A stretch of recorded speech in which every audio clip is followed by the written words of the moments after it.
Welcome to Wayne's Old Time Radio Page channel. I'm Wayne, your host. These programs are brought to you by support of our listeners. You can give your support at Patreon or PayPal, either one. There's clickable links in the description below. Thanks for your support and enjoy the shows. From Hollywood, it's time now for Bob Bailey as Johnny Dollar. Mr. Dollar, this is Father Taggart. I'm calling you from Ossining. I'm one of the chaplains here at Sing Sing. Oh, yes, sir. What can I do for you, Father? Well, nothing for me, Mr. Dollar, but possibly for someone else. Michael Cairn, one of our inmates, asked me to contact you. Michael Cairn? Mm-hmm. You remember him? He wasn't sure you would. Old-time grifter and con man who got tied up with an insurance fraud a few years ago, blonde fella? Yes. Well, Michael wants to see you, Mr. Dollar. Could you possibly find the time to come up here? Oh, I don't know, Father. Is this something important? It is to Michael. Oh, well, look, I'll be in New York sometime next month. Maybe I'll get a chance to stop off. Well, couldn't you possibly make it sooner? What's the rush? He's going to be there quite a while, isn't he? Not very long, I'm afraid. Michael is dying. All right, Father, you can expect me.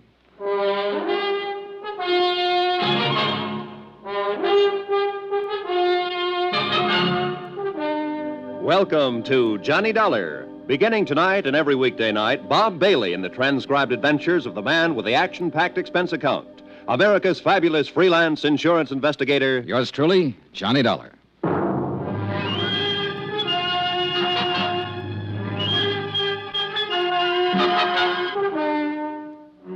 Expense account submitted by Special Investigator Johnny Dollar to the Allied Casualty and Insurance Company Limited, Markham Building, Hartford, Connecticut.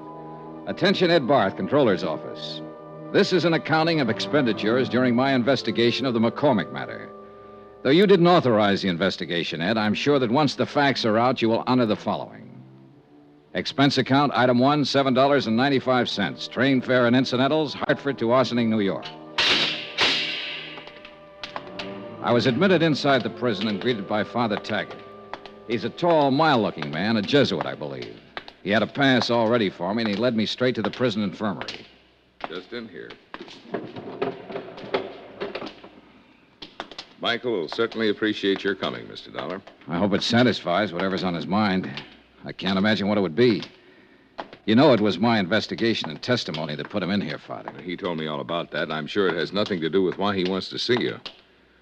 See, his lungs started to go about 2 years ago, and there's just been no way to arrest the condition. Does he know how close he is? So he is, and he's not afraid to die. Here we are, Mr. Dollar. Oh. What?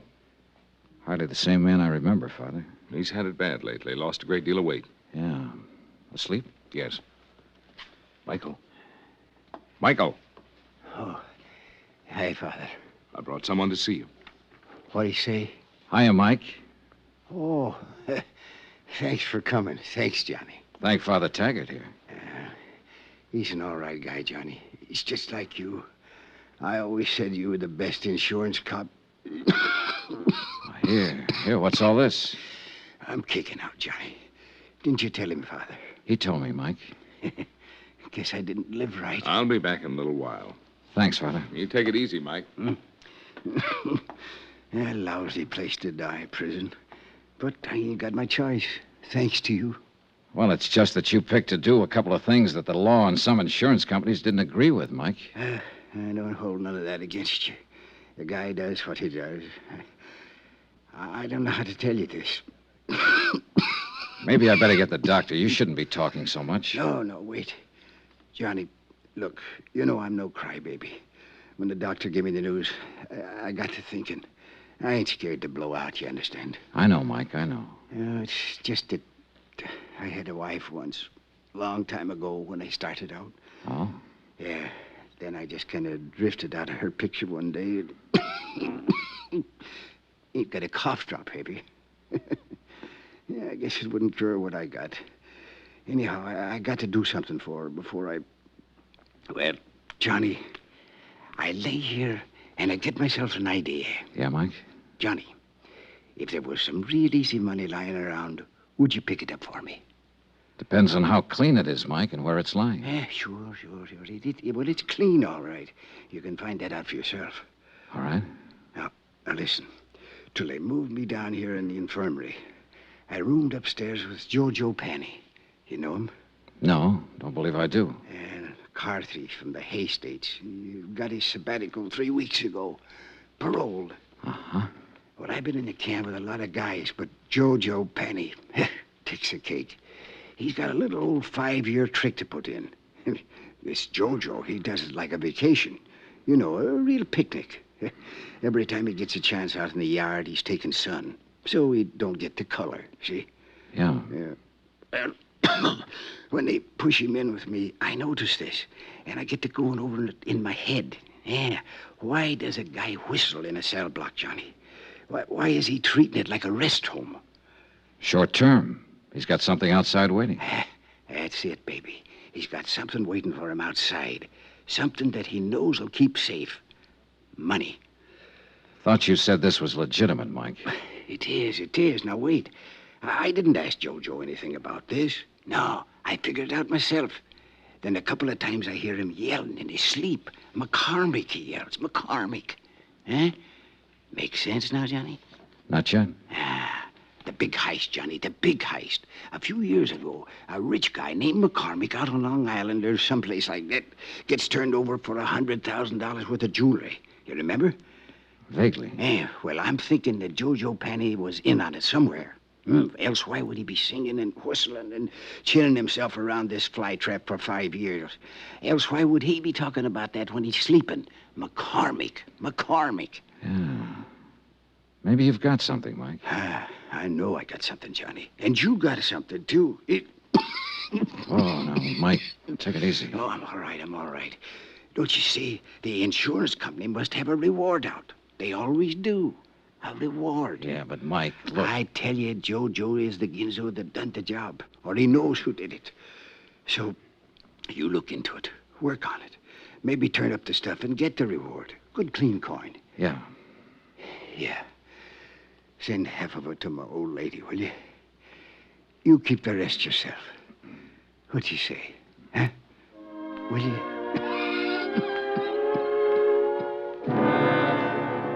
Ego facultati mihi ad apostolia, sedi tributa indulgentiam plenariam. Mike Kern died 3 hours later. Et Filii, The last living thing he did Spiritus was Sancti. wink at me. Amen.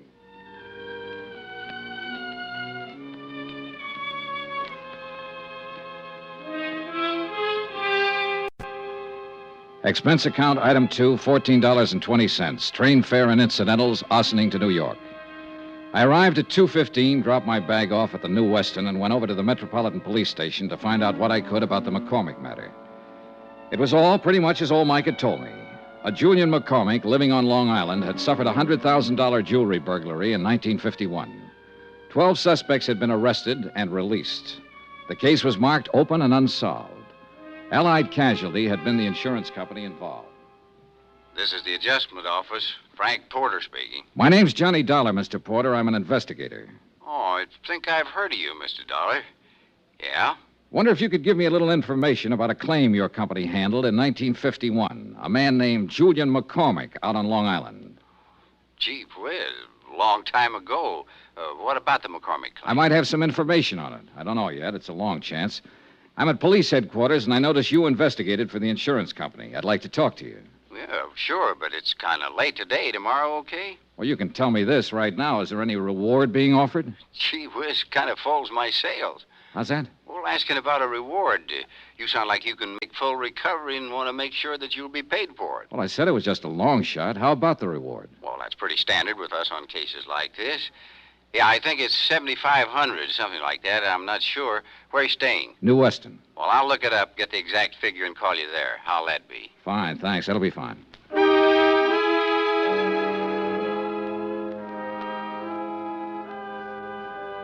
Before I left the police station, I turned out a mug on Jojo Penny. He was a big, broad-shouldered lad with plenty of beef, and a list of petty convictions, 4 of them in New York State. The last one was for carrying concealed weapons. His parole status was good, though, and the parole officer furnished me with his home address. The Allen Hotel, rates day, week, or month, 115th Street. It's open. Come on in. Hiya. Looking for Joe Penny. Yes, sir. That's me. My name's Johnny Dollar. Yeah? I I just came down from Ossining. I saw a friend of yours up there, Joe. Who was that? Mike Cairn. How's Mike? Not so good. He died today. It's too bad. He was a nice old coot. Kind of liked him. Said if I ever saw you to say hello. Uh-huh. He didn't give you my address. No, I got it from the parole office. You some kind of cop? No, I work for an insurance company. Oh. Buy you a drink? Sure. Why not?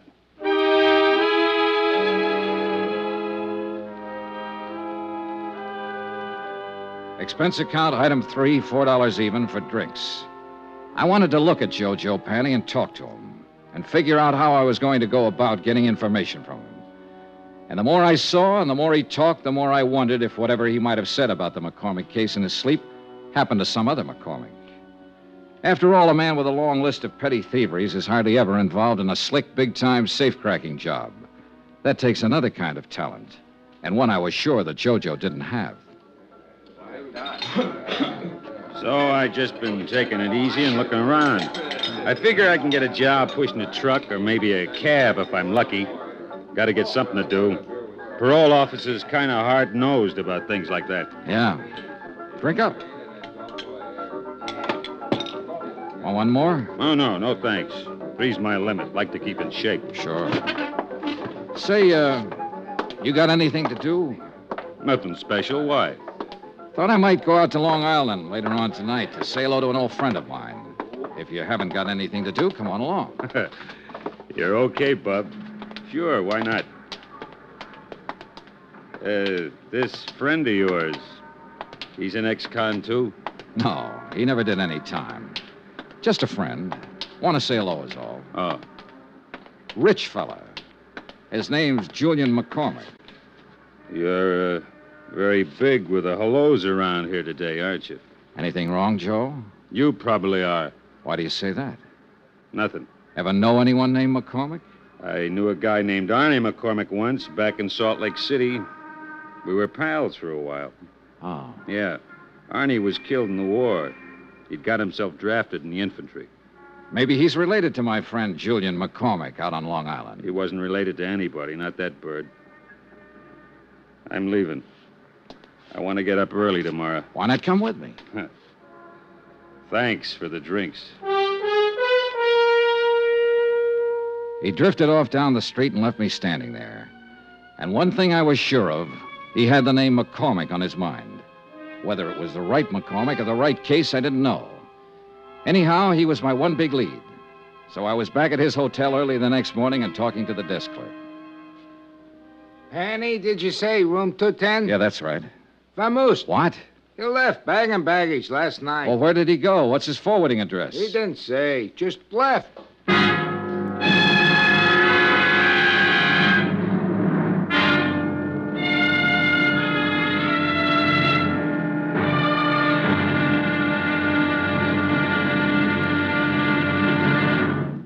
Now, here's our star, Bob Bailey, to tell you about tomorrow's episode. Thanks. Tomorrow, there's living proof that a pretty girl can be just as dangerous as a pretty girl. Join us, won't you? Yours truly, Johnny Dollar.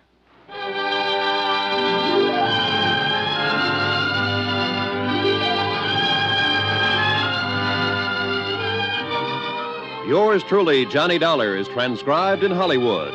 Written by John Dawson, the entire production is under the direction of Jack Johnstone. Be sure to join us tomorrow night, same time and station, for the next exciting episode of Yours truly, Johnny Dollar.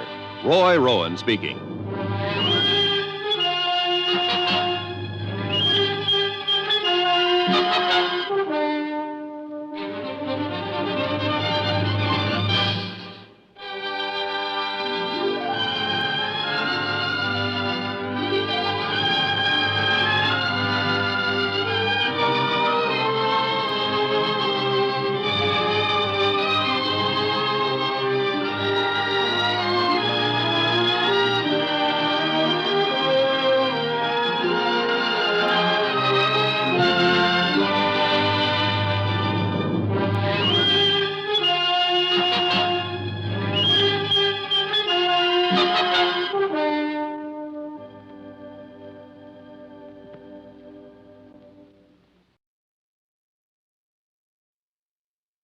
From Hollywood, it's time now for Bob Bailey as Johnny Dollar. This is Frank Porter, Allied Casualty. Yes, Mr. Porter. Oh, call me Frank, Johnny.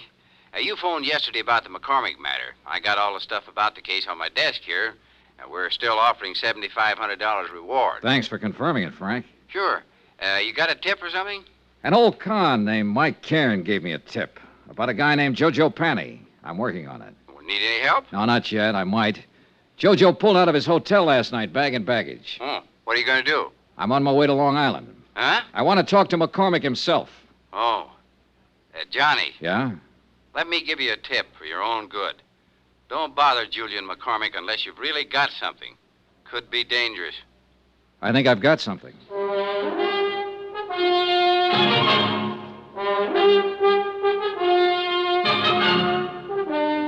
Tonight and every weekday night, Bob Bailey in the transcribed adventures of the man with the action-packed expense account. America's fabulous freelance insurance investigator. Yours truly, Johnny Dollar.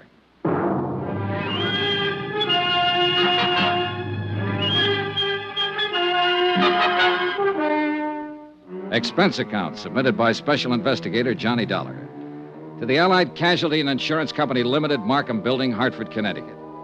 The following is an accounting of expenditures during my investigation of the McCormack matter. Item 4, $10 deposit on the car I rented to drive out to Julian McCormack's home on Long Island. And judging by the looks of the place, a safe full of $100,000 worth of jewelry would feel right at home. It was a mansion, and the rugs on the floor were an inch thick. I'm sorry I've kept you waiting. Mrs. McCormack and I were packing for a little trip to Europe. Sit down, please. Thanks. Going to be gone long? Oh, we usually spend several months a year over there. We're a bit late this year. Our reservations are for next week. I envy you, Mr. McCormack. Dollar, the name? That's right. Forgive me, but I don't seem to recall having heard of you before. Well, that's okay. We never met.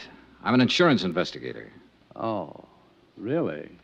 Am I being investigated or something? No, nothing like that. It's just that I might have a lead on that jewelry that was taken from your home a few years ago. Well, that's wonderful. You must tell me about it. Can I make you a drink? No, thanks. You're from the insurance company, Allied Casualty? No, I'm not. I'm an independent investigator. Well, why should anyone feel it necessary to call in a... Oh, I see. There's a reward, of course. That's right. Yes, of course. But now, tell me, how can I help you? Well, I'm just checking a few things, Mr. McCormack. I haven't even gone over it with the man who handled the case for Allied. Possibly I have run into something that'll help. I don't know. I'd like you to tell me what happened. My safe was opened and my jewelry taken. I mean, how it happened. Well, it was right in this very room. That's the wall safe there. Uh-huh.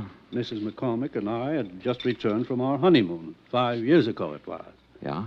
All I know is that when I stepped into the library here that morning, the safe was open and everything was gone. Whoever did it was extremely clever and quiet, I must say.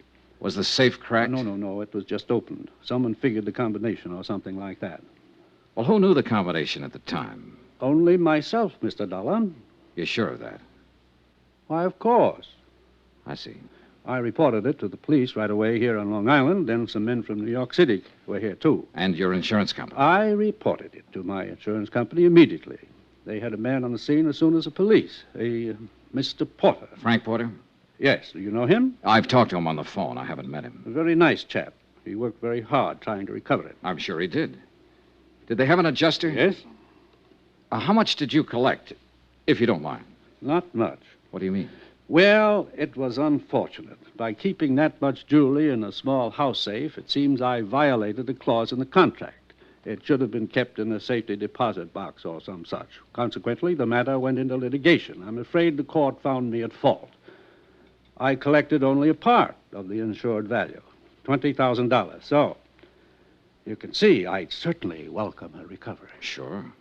The jewelry was in the family a good many years. I had given it to my wife, and well, a man hates to lose things he loves. Yes, I understand.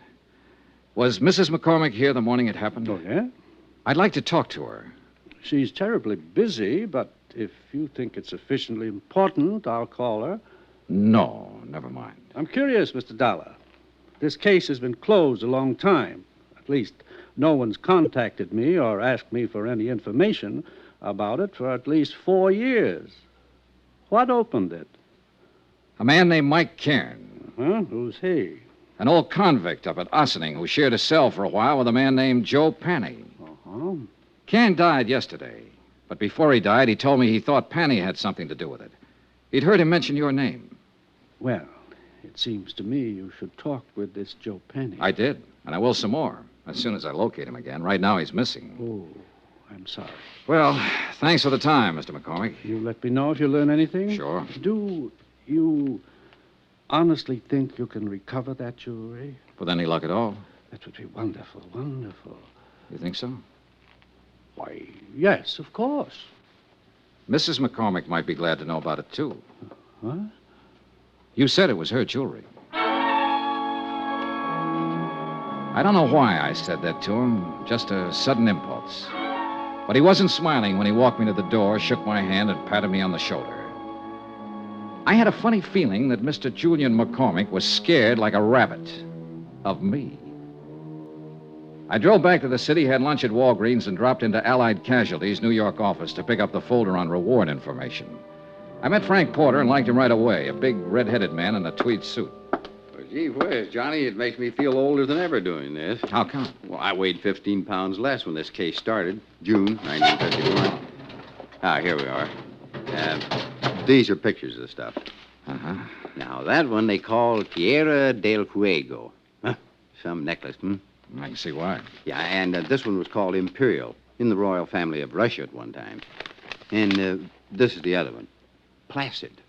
Beautiful stuff. Oh, you can say that again. That all of it? Well, that's about the size of it, Johnny. $100,000 gone. Yeah. Help any? Sure. It's nice to know what I'm trying to find. Well, I hope you have better luck than I did. Yeah. Say, who was the police officer on the case? Martin. Dools Martin. Out of Central? Yeah. We ran down every lead we could find, big and small. The file said you made 12 arrests. Yeah, something like that, but not one of them panned out. Had to let them all go. Martin requested pickups on every big-time jewelry man in the country. Now, I don't think one of them was overlooked. Well... No, Johnny, somebody just simply walked in that house, opened the safe as neat as you please, and walked right out with all of this. Very slick job. Had to be an experienced man. Well, might have been a first job for someone just starting in. He got lucky. Yeah, we thought of that, and we didn't think much of it after a while. Frank, Gee whiz, Johnny, you know, nobody could be that lucky. Case the house, know exactly where the safe was, know what was in it, get in, open it up, and get out without anybody, servants, the McCormacks, or any of their friends even seeing. Mm-hmm. Yeah. Well, that wasn't even the hardest part, you see. Not one scrap of this stuff has ever turned up anywhere. Yeah, well... Anywhere. Now, what did whoever took it do with it? Did he break it down, sell it overseas? What? Not a trace of it. Imagine that. Imagine. You know what I think? I think the guy who swiped all this stuff still has it. I think he's sitting around waiting for it to cool off. Could be. But it's never going to cool off, Johnny. There isn't a city in this country or across the ocean that isn't on the lookout for these pieces. I suppose... Now, sooner or later, Hot Boy or Lucky Boy, well, whoever he is, will make a move. Meantime, we just wait. Unless, of course, you've got something for us to look into. Not yet, Frank. Yeah, well, when you have, we'll be right with you all the way. Good, good. How about a drink? Take a rain check. Okay. But remember, we got a whole floor full of lawyers upstairs. They can get up warrants, writs, seizure orders, anything you might want. Yeah. You just let me know when you get somewhere, and we'll go to work. I'll do that, Frank.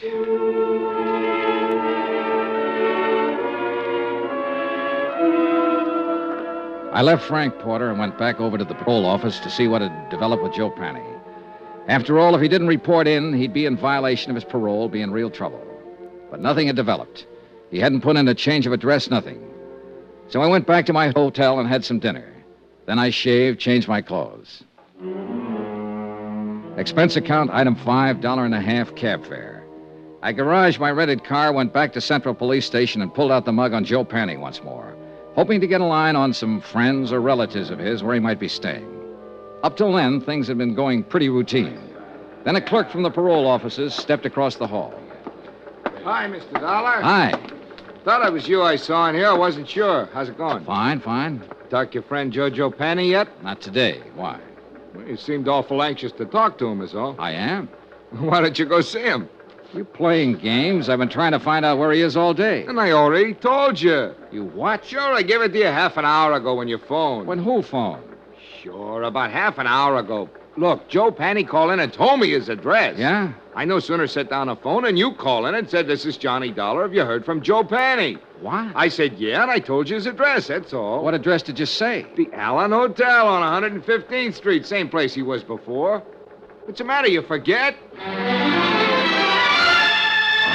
It took me 10 minutes to get from the police station over to the Allen Hotel. 10 minutes of wondering who'd put in that call and used my name.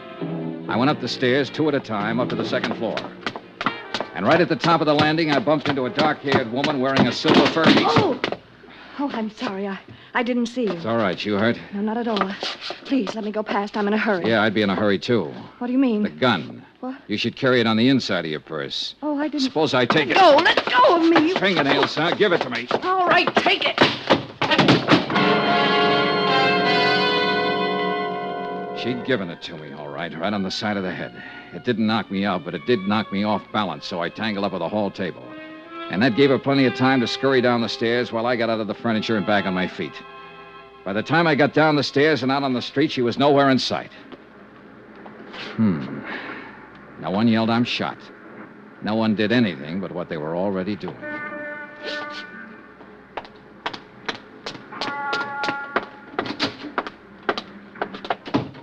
Hi. Where were you just now? You weren't here at the front desk. I was out back eating my dinner. Why? Oh, nothing. You happen to see that woman who just ran through here? No. Tall, dark-haired woman, about 30, wore a mixed stole? Me? Yeah. Oh, you're kidding in this joint. Oh, brother.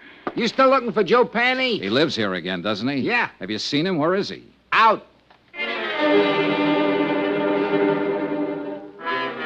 I sat down with myself and waited. A half an hour later, when the clerk went back to finish his dinner, I stepped over to the desk and borrowed his pass key and went back up the stairs to room 210.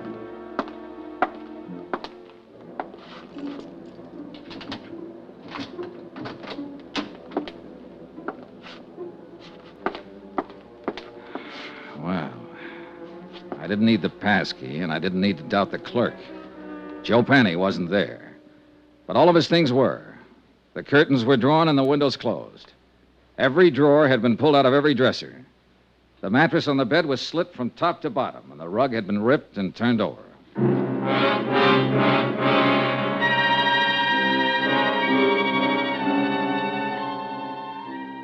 Expense account, item 6, $1, 1 drink. For me. I left Jojo's room, went to the nearest bar, sat down, and had a drink. A scared victim, a missing con, a dark-haired woman wearing a mink and a gun, and other things. Right then and there, I decided that Mike Cairns' tip had been pretty good at that.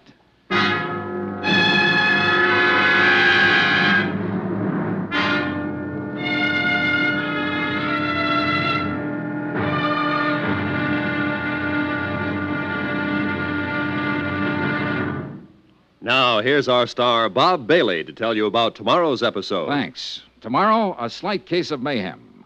When the right guy turns up in the wrong place. Join us, won't you? Yours truly, Johnny Dollar.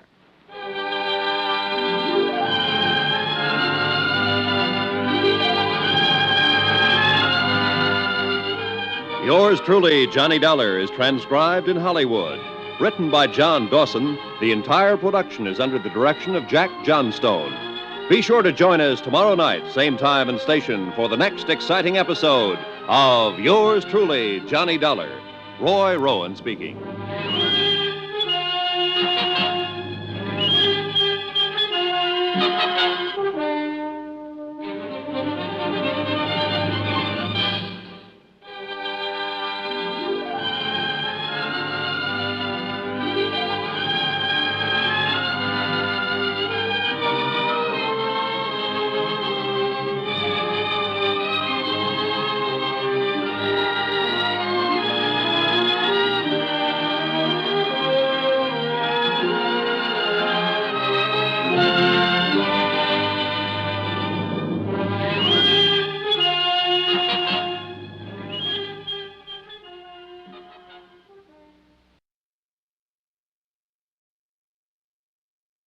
From Hollywood, it's time now for Bob Bailey as Johnny Dollar. This is Duels Martin. Lieutenant Martin? Yeah, that's right. I got a message you called while I was out and left this number. Yeah. I want to talk to you about the McCormack case, Lieutenant. McCormack? $100,000 burglary out on Long Island back in 1951. I was the officer in charge. Who are you? Insurance investigator. I got a tip that an ex-convict named Joe Panny might have pulled it. I'm at Panny's hotel. Well, let me know how you make out. Say, listen, his room's been torn apart. Every inch of it's been searched. And when I came here tonight, I got socked by a woman with a gun. Give me that address.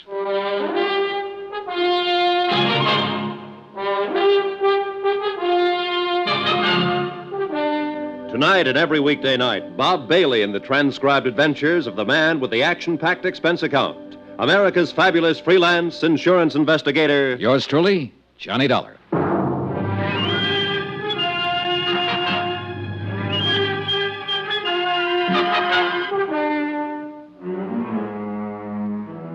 Expense account submitted by Special Investigator Johnny Dollar to the Allied Casualty and Insurance Company Limited, Markham Building, Hartford, Connecticut. The following is an accounting of expenditures during my investigation of the McCormack matter. Expense account, item 7, $2, 2 drinks. For myself and Lieutenant Duels Martin, NYPD. A big, swarthy man who seemed to know what he was about. Martin looked over the damage done by the unknown ransacker of Joe Panny's room, questioned the clerk, who was unable to furnish any helpful information, then, because Joe Panny was officially a parole violator, ordered a general pickup. We should be able to get our hands on him pretty soon, Dollar. I hope it's that easy, Lieutenant. Any reason why it shouldn't be fairly routine? No, just a feeling, I guess. I don't know. This whole matter's been flimsy. The tip was weak, but it seems to be paying off. Nothing fits, though. I don't quite get all this, Dollar. How'd you come in on this? Old Mike Cairn died up at Sing Sing 2 days ago. Before he went, he told me he believed Joe Panny might have pulled the McCormack burglary. It didn't seem likely then, Panny being a small-time auto thief and whatnot. But now it does, in view of what's been happening lately. Somebody sure wants something Panny might have, judging from that room. I never saw one taken apart better. An expert search job. Yeah. Hey, Lieutenant, when you picked Joe Panny up, I'd like to be in on it. He's my only lead in this case, and I want to talk to him again. And that's not asking too much. Now, Dollar, about this woman you saw. Pretty, about 30, dark hair, good dresser, wore a silver mink stole. The gun she socked me with was a little one, a 25 or maybe 32 automatic. Mm-hmm. You think she might have done the searching in Joe's room? What do you think? She was flustered and upset when I bumped into her, anxious to get away from the place. And, of course, the gun in her hand. Yeah. She sound familiar to you in this neighborhood? No. Could be anybody. Yeah. Well, that's about it, Lieutenant. Yeah? No, I got it. Oh, thanks. I suppose you talked to McCormack, got the full story of the burglary from him? Almost first thing, yeah. Well, I remember him when it first happened. Nice enough, but strange, I thought. This business about somebody phoning the parole office ahead of you to get Joe Panny's address, that stops me, though. That's hard to figure. You sure you're telling me everything? Sure, I'm sure. That part sounds crazy. Not if somebody knew I was looking for him, wanted to get him first. But who? How should I know? Well, we'll see what we will see. Can I drop you anywhere? No, thanks. I'll walk. You let me know when you pick him up. Sure.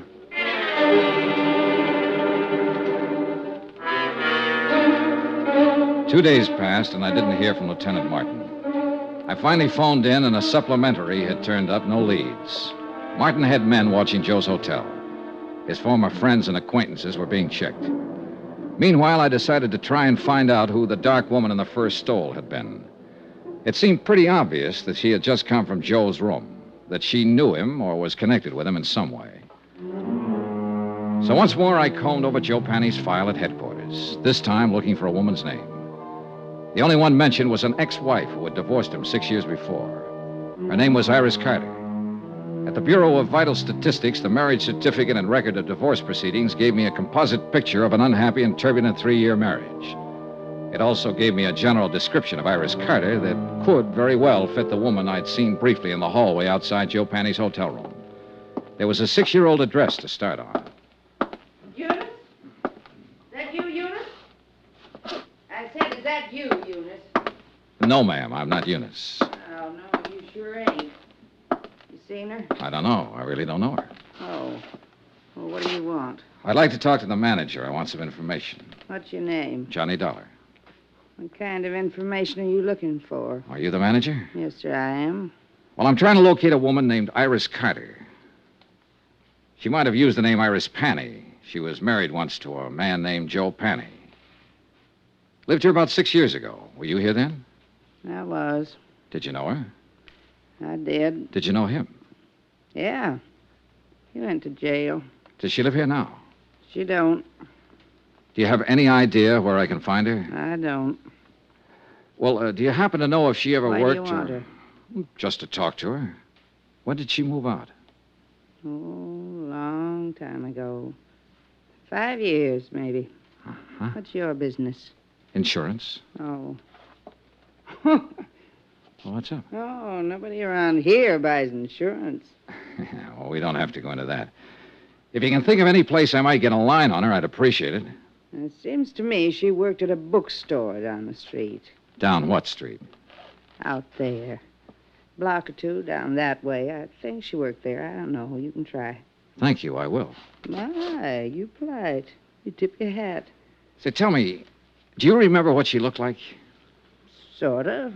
Yeah. Well? Oh, about as tall as I am. Nice. Pretty girl. Blonde or brunette? Dark hair. Almost black. Know any of her friends when she lived here? No. No, I couldn't tell you that. Why? Oh, I might look up one of them and ask her about her, that's all. Yeah, you ask at that bookstore. I think she worked there.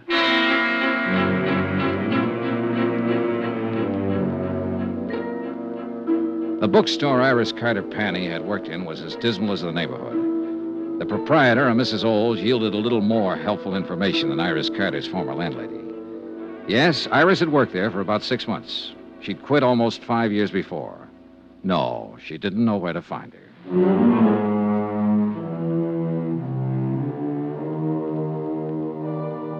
Expense account, item 8, $1.02 lunch. I had it in a neighborhood diner called the Showboat, a place where Mrs. Olds said Iris Carter had frequently eaten. The restaurant manager remembered Iris vaguely. She also remembered Iris's boyfriend. I asked for a description. She did better than that. She gave me his name, occupation, and address. An old rehearsal hall 2 blocks away.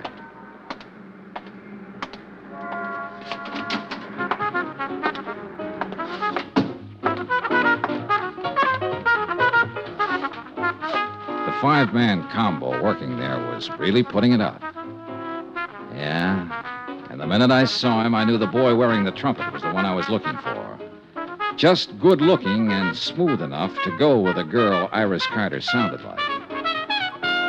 Smooth trumpet, too. Okay, guys. Take 5.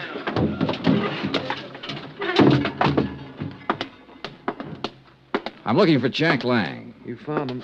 I'm Johnny Dollar. Could we talk a minute? That's about all I got, Mr. Dollar. Want to smoke? No, thanks. Oh, man. Gets real tired out about this time of day. Yeah, imagine it does. The way you put it out. Well, everybody to his own racket. What's yours? Insurance investigator. Okay. Now what? Well, I've been asking around the neighborhood, and they tell me you once knew a girl named Iris Carter, or Iris Panny. Iris Carter. Go on. I'd like to find her and talk to her, and I thought you might be able to help me. Go on.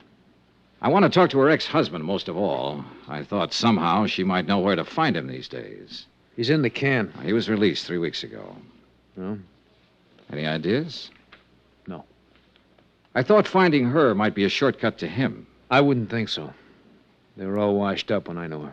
When was that? 5 years ago. She hadn't seen him for over a year then. Uh-huh. She didn't have much use for him. I don't blame her. How long did you know her? No. We went together for a while she worked at some crummy bookstore. Then she moved away, and I didn't see her after that. I think she said something about going back to Ohio. You think? I don't remember offhand. Well, let me put it this way. As far as I know, she's in no trouble. The one we want is her ex-husband. You'd be helping a lot if you could tell me where to find her. I don't know. I honestly don't know, and I sure wish I did. I'd like to find her myself. Why? Well, when she went with me, wasn't any good. I think she just walked out because she was tired of losers. Sick up to here, you know what I mean?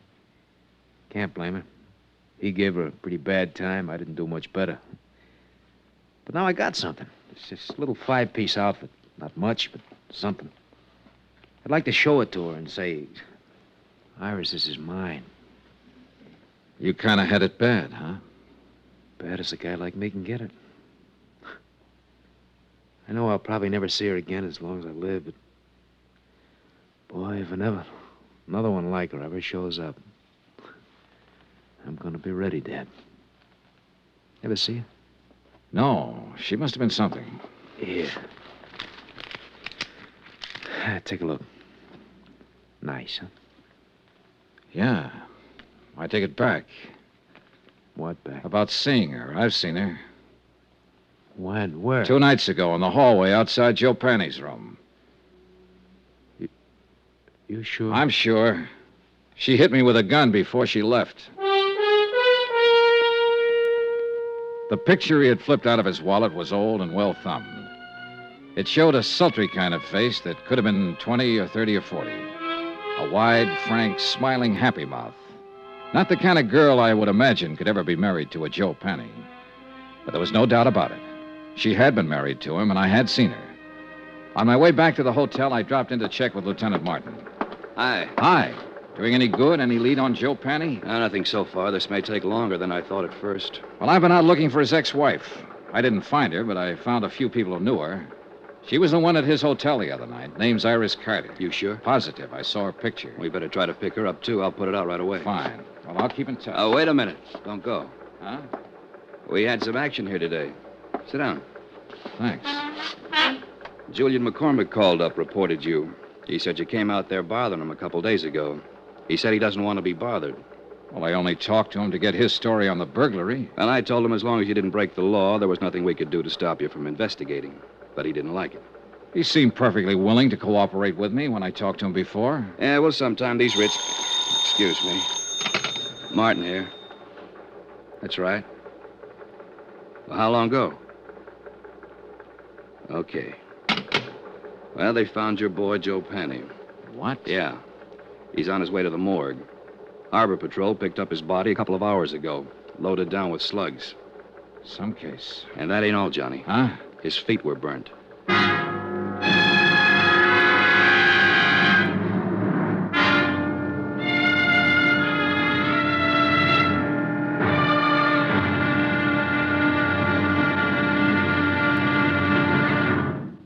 Now, here's our star, Bob Bailey, to tell you about tomorrow's episode. Thanks. Tomorrow, a phase of this case that ought to be called the Talking Corpse. For believe me, this one said plenty. Join us, won't you? Yours truly, Johnny Dollar.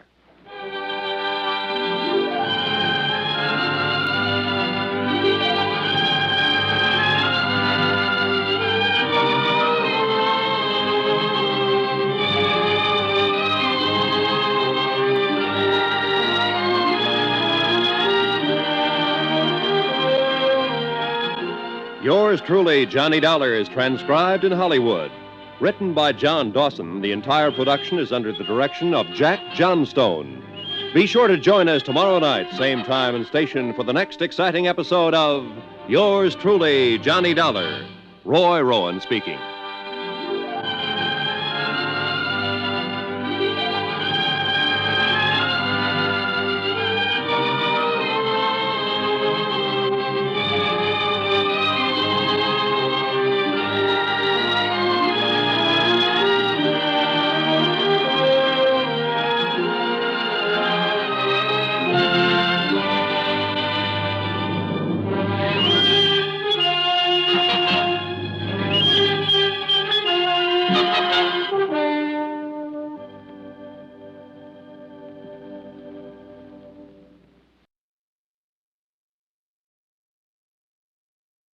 From Hollywood, it's time now for Bob Bailey as...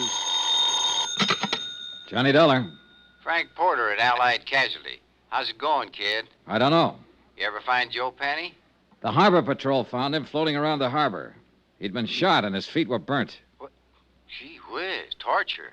Well, what can I do to help? Find a girl who was once married to him? Joe Panny had a wife? Yeah, she wears a mink stole these days and carries a gun. She's tied up with it somewhere. Her name's Iris Carter. Iris Carter. You've met her? Just long enough to get slugged with her gun. Well, wait a minute. I'd like to get it all straight. Can I come over? I'll be here.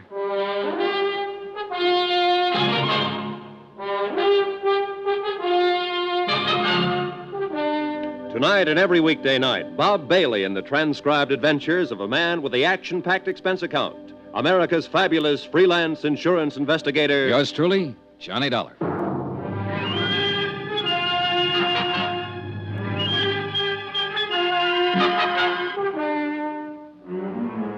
Expense account submitted by Special Investigator Johnny Dollar to the Allied Casualty and Insurance Company Limited, Markham Building, Hartford, Connecticut.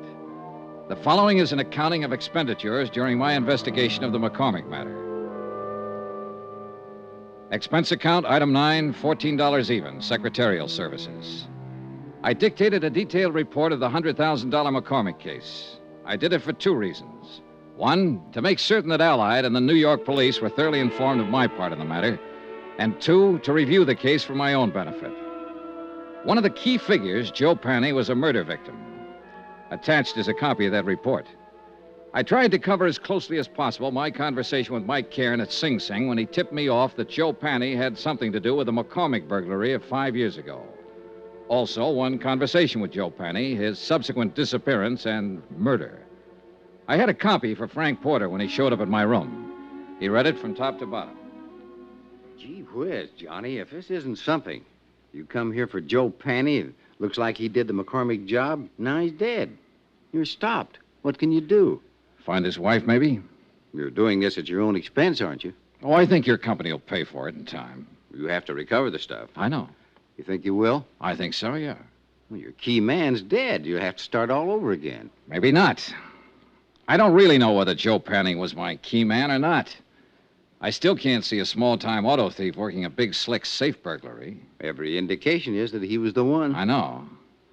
I'd like to find that girl, Iris Carter, and talk to her about it. She's connected with it.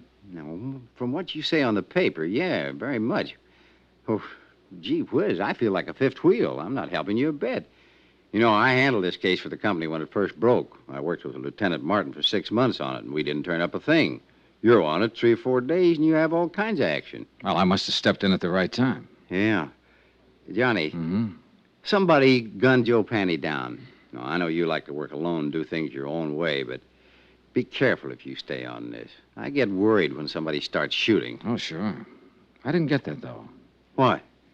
If I keep on this, I wouldn't let it go now if my life depended on it. I'm going to find that woman, and I'm going to find the stuff. Sure. Well, gee whiz. Don't let anything happen to you. I won't. I talked some more with Frank Porter about the case. He repeated his offer in the name of Allied Casualty to help if he could. I told him I'd take it up on it if anything came up at all. He left. I was at Central Police Station 10 minutes later. And 5 minutes after that, Lieutenant Dools Martin was calling for the medical examiner's report on Joe Panny's death. A uniformed man brought it in. Martin shoved it across the desk at me. The ME says Joe Panny's been dead about 48 hours or longer. 225 slugs right through the chest, penetrated both lungs, one through the neck. It's very neat shooting at that range. What range? Oh, at least 20 feet, maybe longer. Not many people shoot 25s that well. It's a little gun. A woman's gun? Yeah, that's what I'm thinking. Now, let's talk about that woman you saw around there that night. Now, you say it was Panny's ex. Yeah, Iris Carter. I don't know whether her gun was a 25 or 32. Well, think about it. I have. Now, look, don't get sore with me. It's just that she looks like better than ever for opening this case up. I put her on all points. Sorry I got riled. That's all right. Now, the ME thinks that Panny was killed before he was dumped in the water, possibly ambushed by someone he didn't know or didn't trust. If he's right about the range, that'd fit in. Someone who knew him would do it close up. Yeah. Hey, wait. You said his feet were burnt. Yeah, I got the pictures here to prove it. Yeah, take a look. And these are the glossies. Uh-huh. Now, these are the burns here, Dollar. Right here. Here and here. Yeah. Then he wasn't ambushed exactly. Look, I don't know what he was, but this is the crazy part. He was already dead when this happened. No rope marks on his legs or wrists. You don't sit still for burning, no matter how tough you are. It's fascinating, huh? Someone shot him down, then tried to make it look like he was tortured for information first. Cover up. He's supposed to look like he knew something or had something. And maybe he didn't know or have anything at all. Well, how do you feel? Lousy. If the burning was cover up, then maybe the big search of his room was cover up, too, to throw us off. To throw you off. Not me. I wasn't in on it then. Yeah. Well, one thing that's genuine. What's that? The corpse.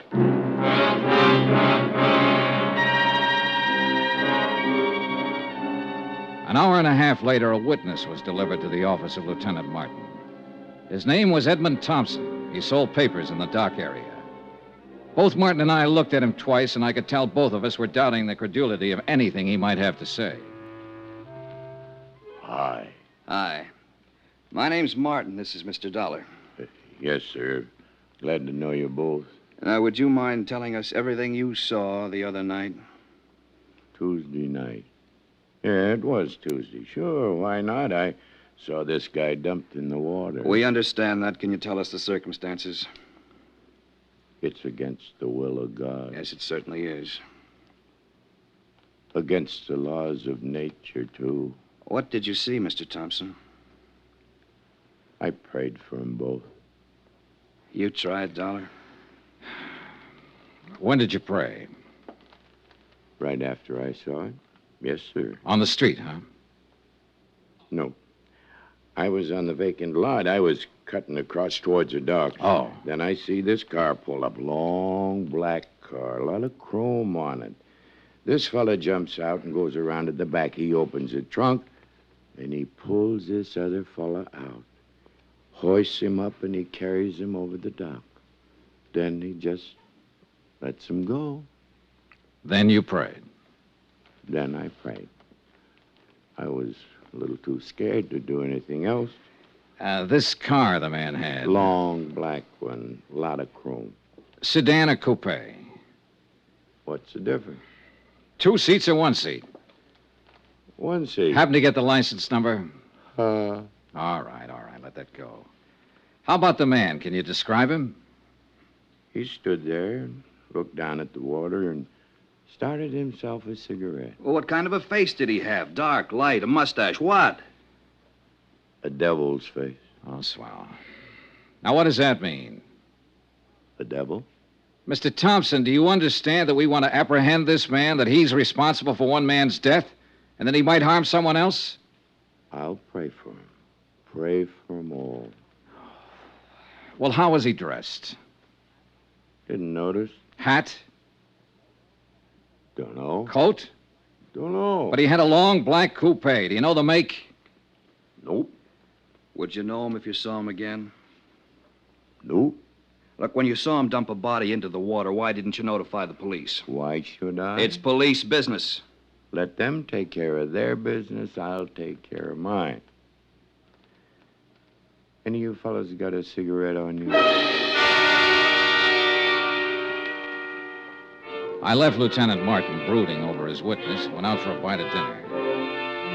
When I called him later, he hadn't learned anything more, so I decided to call it a night and went back to my hotel. I found a note waiting for me from Jack Lang, the band leader friend of Iris Carter. Said he'd got a tip. She'd worked at one time at the Elmar Theater in the Bronx. If I learned anything, please let him know. He was still in love with her. Elmar Theater. I decided my night was far from over.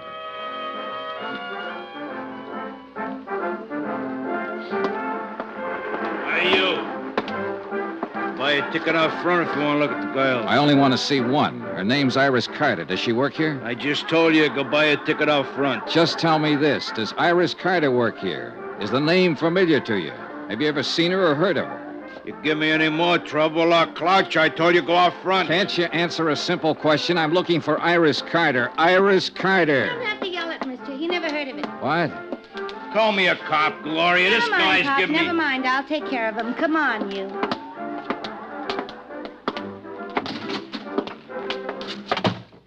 Iris Carter, is that what you said? Yeah. I gotta change. I gotta get back on in 5 minutes. Then I'll talk to you later. You haven't got much to say. Stick around. I'll change back at the screen. Okay. I'm Gloria Ward. Who are you? Johnny Dollar. What do you want with Iris Carter? I want to see her and tell her something. Tell me.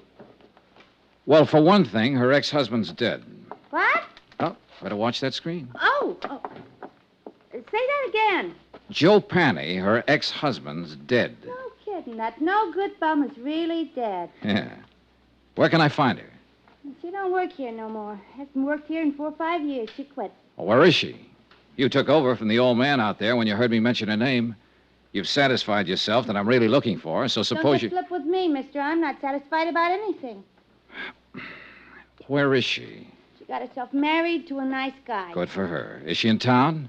You sure you just want to see her and tell her Joe's dead? That's about it. I thought maybe she might be able to help me and the police find out who killed him. He was killed? 2 days ago. They found his body today. How do you know about that? Are you a cop? I'm an insurance investigator. And you have to see her? You want it put in writing? Don't get in a huff. What I'm getting at is this. Quick change, huh? Now listen. Iris is good. You know what I mean? And she's married to a nice guy now. Will any of this make her trouble? Not if she hasn't done anything wrong. Well, I can tell you she hasn't. If it does make trouble, it'd be a shame. She's set up nice, and I like to see a girl set well, don't you? Certainly. Well, I haven't seen her almost since she left here, but... Well, you look like a right kind of guy. I believe you. Thanks, Gloria. She lives out in Long Island now. Her name's McCormack. Iris McCormack. By the time I said goodbye to Gloria and walked out the stage door and got out into the alley, I thought I had most of it figured. The ex-wife of an ex-con married a wealthy Long Islander named McCormack. When the honeymoon was over, the safe was robbed. Walking out that alley, I was wondering whether to phone the police or Allied Casualty first.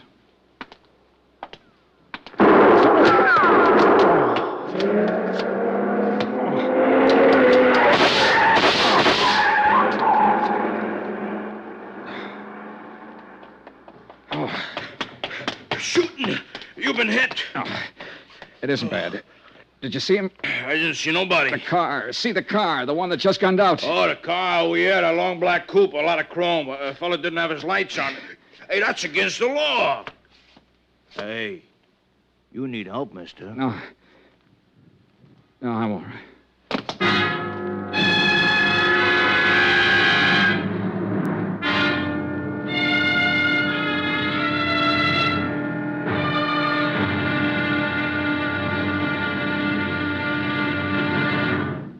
Now, here's our star, Bob Bailey, to tell you about tomorrow's episode. Thanks. Tomorrow, the end of the trail of a .38 caliber slug. Join us, won't you? Yours truly, Johnny Dollar.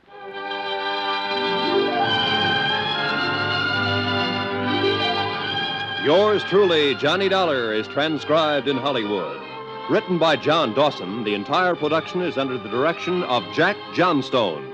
Be sure to join us tomorrow night, same time and station, for the next exciting episode of Yours truly, Johnny Dollar. Roy Rowan speaking.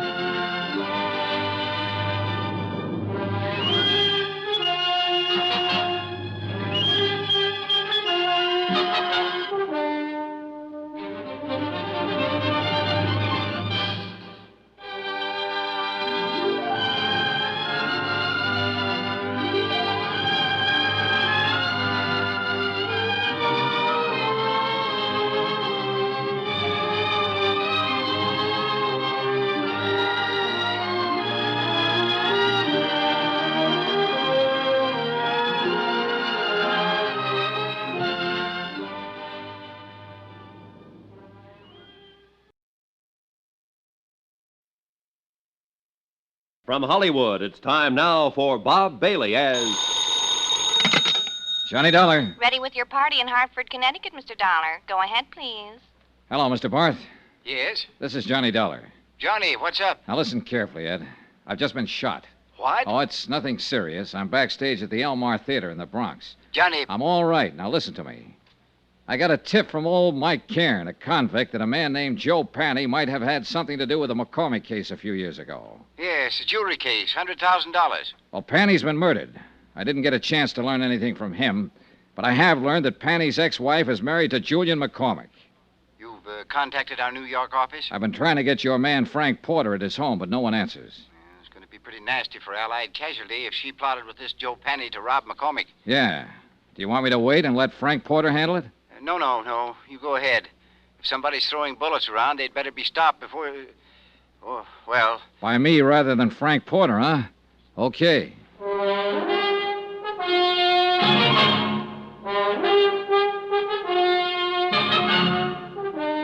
Tonight and every weekday night, Bob Bailey in the transcribed adventures of the man with the action-packed expense account, America's fabulous freelance insurance investigator. Yours truly, Johnny Dollar.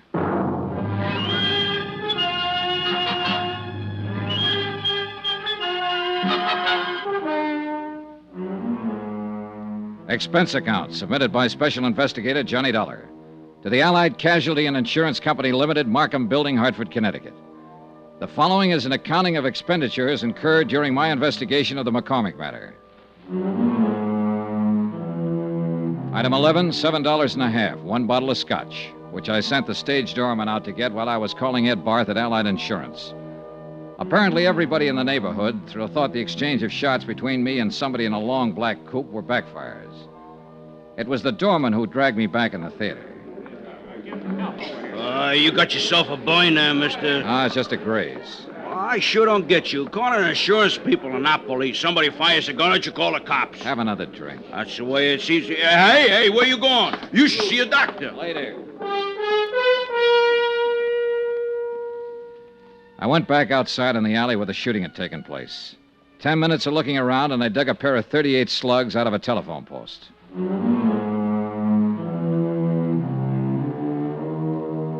Expense account, item 12, $4.35, cab fare, Elmar Theater to Long Island. It was 12 o'clock straight up when I got to the McCormack home. There were no lights burning, and apparently everyone had retired for the night. I checked the garage first. A 55 Cadillac convertible and a 4-year-old Jag. No warm motors, no black coupes. I went to the house.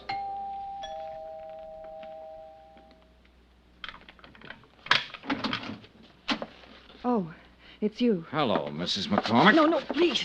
Please don't come in here. My husband. Oh, please. I don't know who you are, but I remember meeting you at the hotel the other day. I'm Johnny Dollar, an insurance investigator. Insurance? Oh. Well, there must be some way we can fix this up. Talk to me tomorrow. I'll meet you somewhere. How can you fix up murder? Murder? What are you talking about? Joe Penny's dead. Your ex-husband. He was shot with a .25. Just like the one you swung at me at the hotel. Oh, no. You want to tell me about that? All right, I'll tell you. Joe was your husband once. You helped him rob this house 5 years ago. He couldn't have done it alone. He wasn't that slick. He wasn't that good. He could steal a car, but a safe lock's different from ignition. Well? Yes. Yes, I helped him do it. He made me. He promised me if I helped him, I'd never hear from him again. I opened the safe for him. But you were down to see him at his hotel the other night. You searched his room. Searched his room? Yeah. Well, I don't know anything about that. He called me, said he wanted money. I didn't know where he'd been for these last few years. Up the river. Oh, well, he wanted money. Only he wasn't there when I went there. And I was. Yes. And the gun? I went down there to kill him. But I didn't see him. Not then. Later somewhere. I haven't seen him at all, I tell you. Just talked to him on the phone. I don't suppose it'd make any difference if I told you I had a good reason. If I told you I love my husband very much. Not likely, in view of the fact you helped your ex-husband rob him of $100,000 worth of jewelry 5 years ago. Oh, I can explain that. Joe came around when we got back from our honeymoon. It's an old story. My past isn't all it... Well, anyhow, Joe threatened to tell my husband about it, unless I gave him money. I didn't have any, so I opened the safe for him that night. It was all I could think to do. Yeah. Then you split with him later on. I told you I haven't seen him. Why would I want to do that? I have everything I want in life right here. Mostly my husband. Well, it's still a police matter, Mrs. McCormack.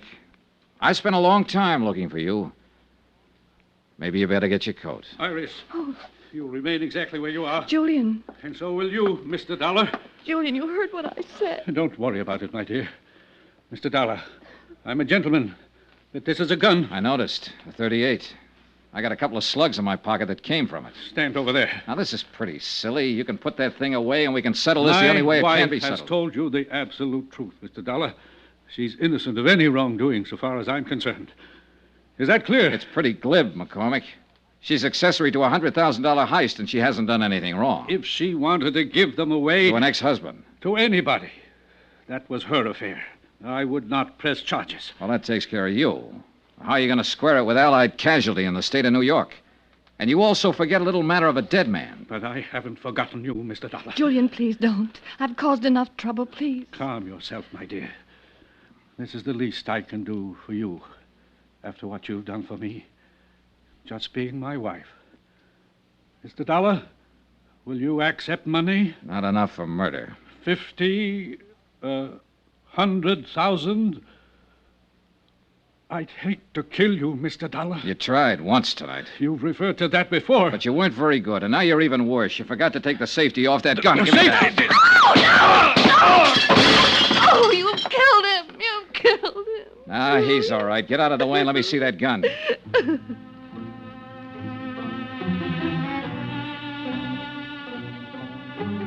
I wasn't interested in either one of them for the moment. I was looking at the .38 I'd taken from Julian McCormack. There was a smear of cosmoline still inside the barrel. I sniffed it, checked it, found all chambers loaded. It was a brand new weapon, and it had never been fired.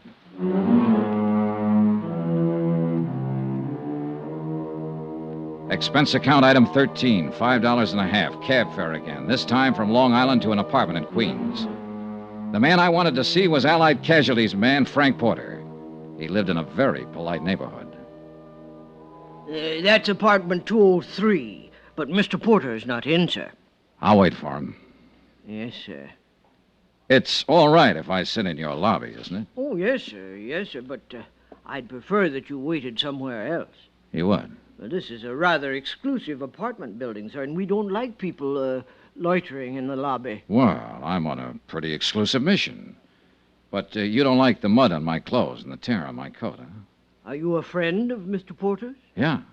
Good friend? He wouldn't mind if I waited in his apartment, if that's what you mean. No, sir. Impossible.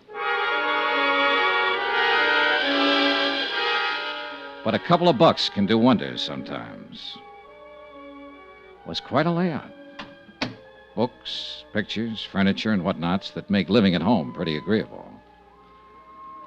I propped myself up on a stool at Frank's little bar, poured myself a drink, and sat there waiting for him. I was like that a half an hour later when he showed up. He looked a little unsteady on his feet. Oh, gee whiz. Johnny Dollar. Hi.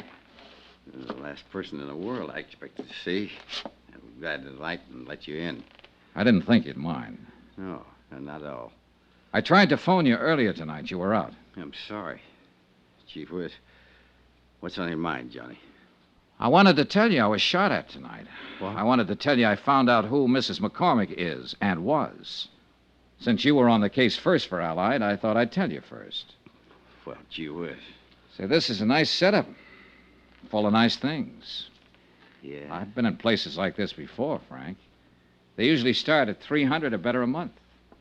Good maid service, phone service. All those things cost money. A lot of money. Don't they, Frank? Gee whiz. When'd you tumble to it, Johnny? A little while ago, when I was out on Long Island, Julian McCormack made me a proposition.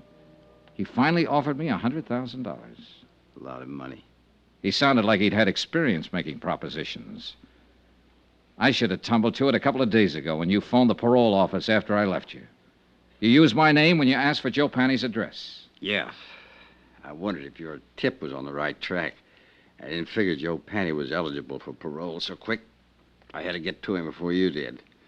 He wasn't the kind to keep his mouth shut. You shut it for him, didn't you, Frank? Mind if I sit down, Johnny? Now, go ahead. They'll be strapping you down one of these days. Gee whiz. No $150 a week investigating claims by nice places like this. It was one of those lucky things, Johnny. When I was called to Long Island to investigate that heist 5 years ago, I met McCormack's wife.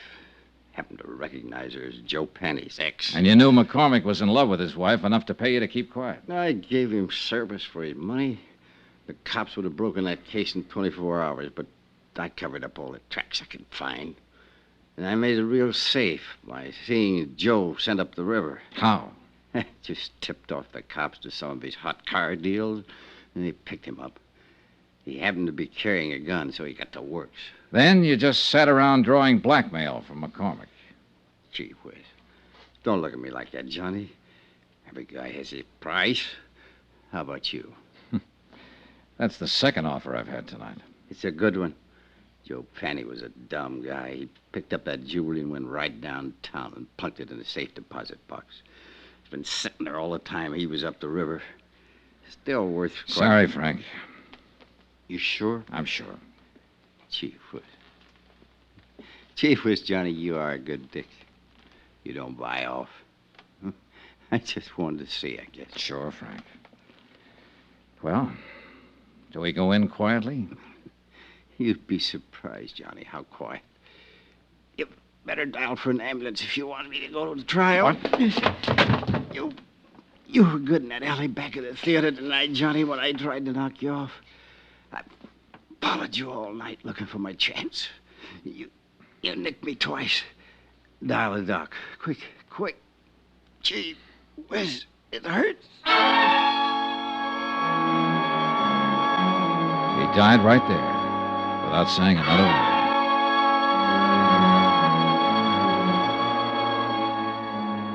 The disposition of the case and what to do about Frank Porter, an insurance adjuster who goes bad, is a matter I don't have to handle. And I'm glad.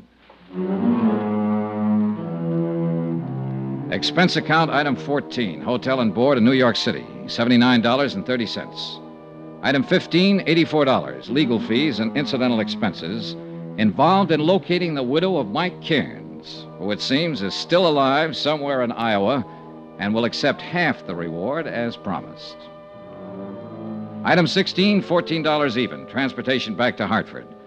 Expense account total, $265.91. Remarks? Gee whiz.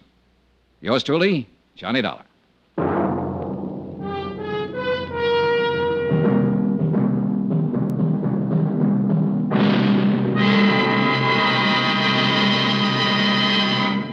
Now, here's our star, Bob Bailey, to tell you about next week's story. Thanks. Next week, the story of a ship, the Molly K. Destination, Davy Jones' locker. Join us, won't you? Yours truly, Johnny Dollar.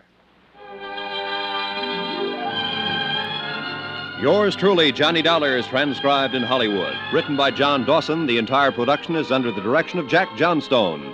Heard in this week's cast were Mary Jane Croft, Virginia Gregg, Marvin Miller, Forrest Lewis, Frank Gerstle, Herb Butterfield, Herb Ellis, Tony Barrett, Ken Christie, Jack Crucian, and Junius Matthews. Be sure to join us on Monday night, same time and station, for another exciting story of Yours truly, Johnny Dollar. Roy Rowan speaking.